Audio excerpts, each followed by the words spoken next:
est heureuse de participer à ce premier salon organisé donc par le MESRI. À cette occasion, je voudrais, au nom du président du conseil d'administration de l'ESMB, le professeur Kwame Ndongo, ministre d'État, ministre de l'Enseignement supérieur du Cameroun, et l'ensemble des composantes de l'ISMV, féliciter d'abord le ministre pour cette initiative et le remercier de nous avoir invités. Et à travers lui, donc, mes félicitations et remerciements vont à ses collaborateurs, aux organisateurs qui nous ont vraiment facilité la mise en œuvre de nos actions dans ce salon.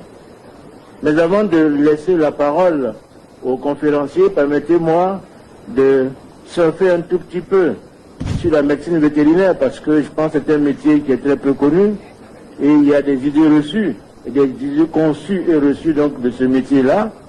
Le vétérinaire aujourd'hui, c'est pas celui qui pique le bœuf, ce n'est plus ça.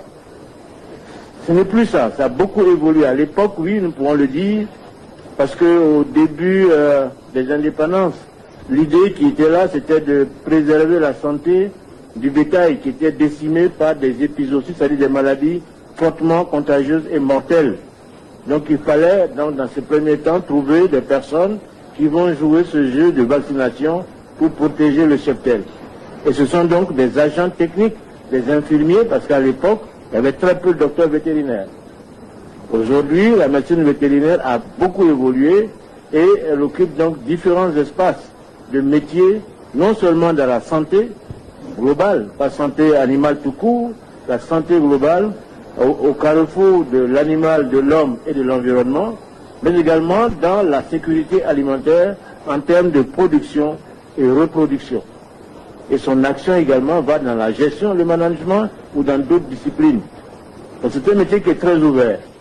Aussi, à l'époque, on disait que le vétérinaire était un métier de masculin, c'était un métier pour les hommes. Aujourd'hui, c'est faux. Aujourd'hui, c'est faux. C'est un métier ouvert aussi aux femmes. Parce que les effectifs que nous avons actuellement au niveau de l'école, il y a pratiquement 25 à 30% de filles. Alors qu'il y a 10 ans, il y en avait à peine que 2 ou 3%. Donc cela veut dire qu'aujourd'hui, les gens ont compris que les métiers du vétérinaire sont les métiers qui sont ouverts. Et pour parler encore de l'école, il faut dire que l'école inter-État est un établissement qui a été créé en 1966 par le Sénégal sous le terme de Institut de médecine vétérinaire à l'Université de Dakar. Et donc, plus tard, 4 ans plus tard, l'école est devenue, cet institut est devenu une école interétatique. Grâce à la conférence des chefs d'État et de gouvernement de l'Organisation commune africaine et malgache.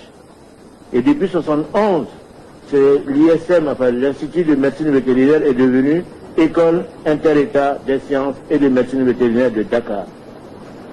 Elle a commencé avec 12 étudiants en 1968. Aujourd'hui, nous sommes à plus de 600 étudiants, avec différentes disciplines. Pour autre information, nous avons commencé un nouveau cycle de référentiel, parce que nous avons revisité notre curricula. Nous avons revisité notre parcours de formation.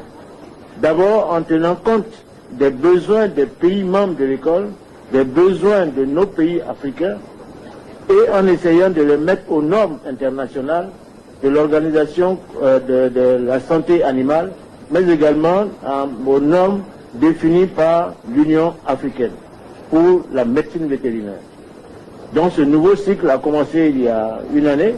Nous sommes dans ce cycle-là et je pense que c'est un cycle qui donne aux étudiants ou aux diplômés cette capacité de pouvoir donc s'insérer facilement dans l'employabilité, donc dans